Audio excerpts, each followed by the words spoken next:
building matters. Building matters. What is it that we need to understand about how our building matters, or why our building matters? Well, the building does matter. I mean, you only get a first impression once. And so, again, if you've gone to all this work and building relationships, and, I mean, we're talking an enormous amount of work and asking people to change some bits of their lives and do this. Well, friends, when they walk in with you, now hear that, not by themselves, and they get a bad first impression, or it smells old church, then all that went out the window. You don't get that chance twice. I mean, so there's just nothing. You've got to make sure that if we're doing all this, that when we walk in, at least in the part of building we want to guide them into, is got a good first impression. I just cannot. You cannot overcome that. You cannot overcome bad worship. You just can't. I mean, you can do all the. I mean, in fact, the number one thing that stops most lay people from inviting folks to their church is that they're not confident that when they get there, they wouldn't be embarrassed.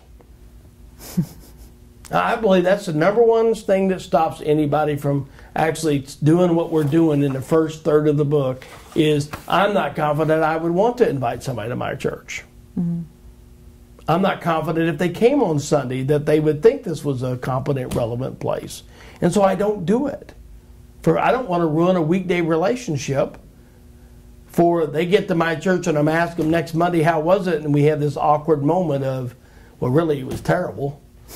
And then that changes that relationship forever. So what you only have to have that happen to you a couple times as a layperson, or clergy, and you go, I'm not risking that again. So building first impression, we give you a checklist here. It's, again, not rocket surgery.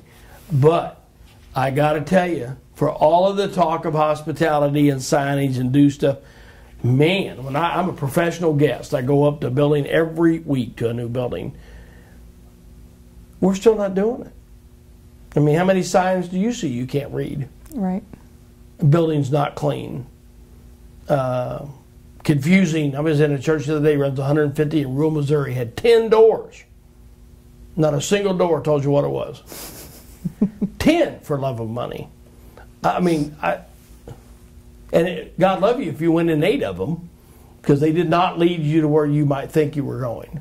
Wow. So I'm just, guys, if that happens to somebody and you spend all this energy to get them there and they open the wrong door just because you didn't put a sign on it that said not the entrance, and it sent you into a dark hallway that had 3 left turns and 2 rights before you found anybody? Really? I mean, really, do we think this is going to work out? Right. So we can. I mean, it's in the back of the book because it's not the first thing.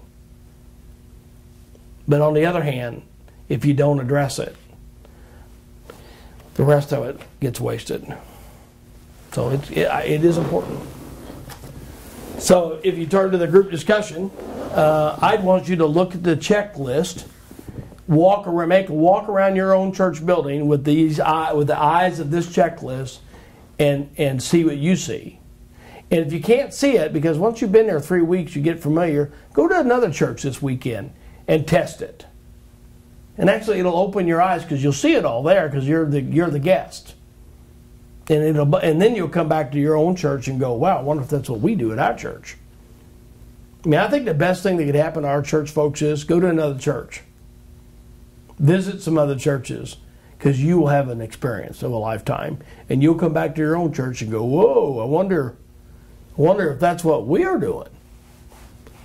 I just think any of these 6, any of these are critical.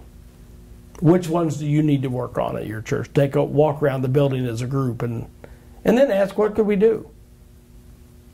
What could we do to fix some of it? So some of these mostly are all fixable. There's nothing earth-shattering here.